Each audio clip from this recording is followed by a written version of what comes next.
रात के अंधेरे में सुनसान सड़कों पर एक स्कूटी सवार आगे की तरफ बढ़ता जा रहा था। कुछ ही दूरी पर रोड में किसी ने बड़ी बड़ी कील लगा रखी थी। उसकी स्कूटी पंचर हो जाती है और वो परेशान हो जाता है।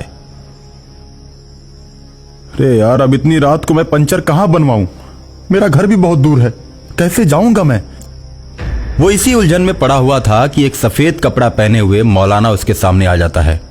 उस मौलाना की दाढ़ी बहुत ही बड़ी हुई, आंखें भयानक, पैर उल्टे। स्कूटी पर सवार मुकेश उसे देखकर डर जाता है। उसने बचपन में सुना था कि भूतों के पांव उल्टे होते हैं और खासकर जो जिन्न होते हैं उनकी दाढ़ी बड़ी हुई होती है।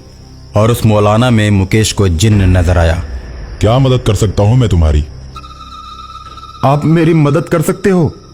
मैं क्या मदद कर सकता हूं आपकी? मैं तो पंचर बनाने वाला हूं।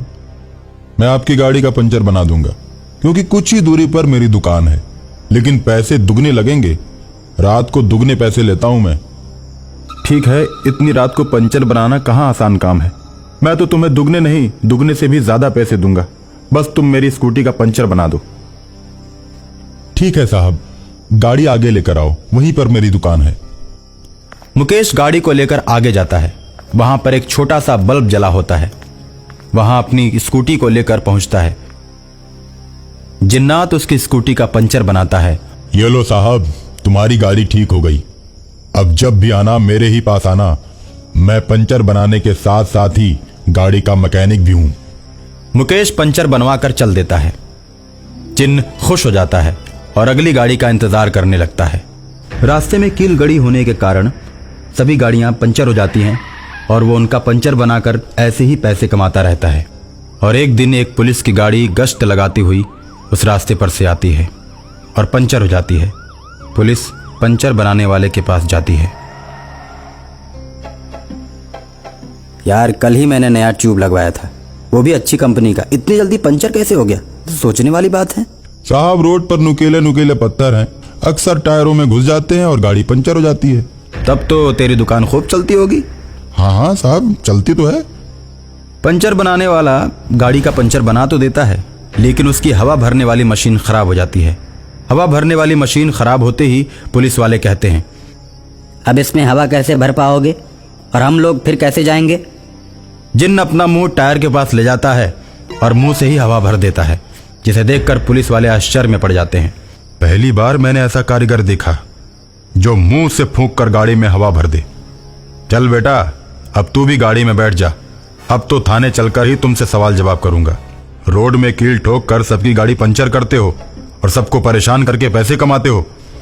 मेरे पास ऐसी शिकायतें 3-4 लोगों ने कर रखी हैं और यही देखने के लिए मैं इधर गश्त के लिए आया था और आखिर में तुम पकड़े ही गए। उसके बाद पुलिस उस पंचर वाले को बैठाकर थाने की तरफ ले जाती है, लेकिन बीच रास्ते में चलती गाड़ी से पंचर वाला कूद पड़ता है और भागने लगता है। पुलिस उसका पीछा करने लगती है और वो पुलिस को दौड़ा दौड़ा कर बहुत दूर तक ले जाता है और सुनसान जगह पर ले जाकर सभी पुलिस वालों को मार देता है और उसके बाद अपनी दुकान पर वापस चला जाता है।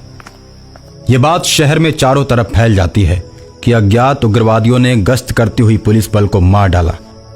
पंचर वाला अखबार पढ़कर बहुत खुश होता है। एक तांत्रिक को जब इस घटना के बारे में पता चलता है तो गाड़ी चलाते चलाते पंचर वाले जिन्नात के पास पहुंच जाता है। अपने सामने तांत्रिक को देखकर जिन्नात भागने लगता है और तांत्रिक कहां रुकने वाला था। उसने बोतल का ढक्कन खोला और मंत्र पढ़कर जिन्नात की आत्मा को बोतल के अंदर कैद कर दिया। उसके बाद बोतल लेकर एसपी के पास पहुंच जाता है और कहता है, पुलिस बल को मारने के पीछे उग्रवादियों का हाथ नहीं, इसी पंचर बनाने वाले जिन्नात का हाथ है। इस अपराधी को मैंने बोतल में बंद कर दिया है। आप तो इस बात को नहीं मानते कि भूत प्रेत होते हैं। अगर आप कहें तो मैं अभी आपको दिखा देता हूँ। दिखाओ। सही बात हुई तो तुम्हें पुरस्कृत किया जाएगा और अगर गलत बोलकर भ्रम फैलाया तो दंडित भी किया जाएगा। एसपी की बात सुनते ही तांत्रिक बोतल का ढक्कन खोल देता है। बोतल से धुआं निकलता है। जिन्नात प्रकट हो जाता है। बोतल के भूत को देखकर एसपी हक्का बक्का रह जाता है। एसपी को दिखाने के बाद तांत्रिक पुनः जिन्नात को बोतल के अंदर बंद कर देता है। एसपी तांत्रिक को पुरस्कार देकर विदा कर देता है और इस तरह पंचर बनाने वाला जिन सदा सदा के लिए मुक्त हो जाता है।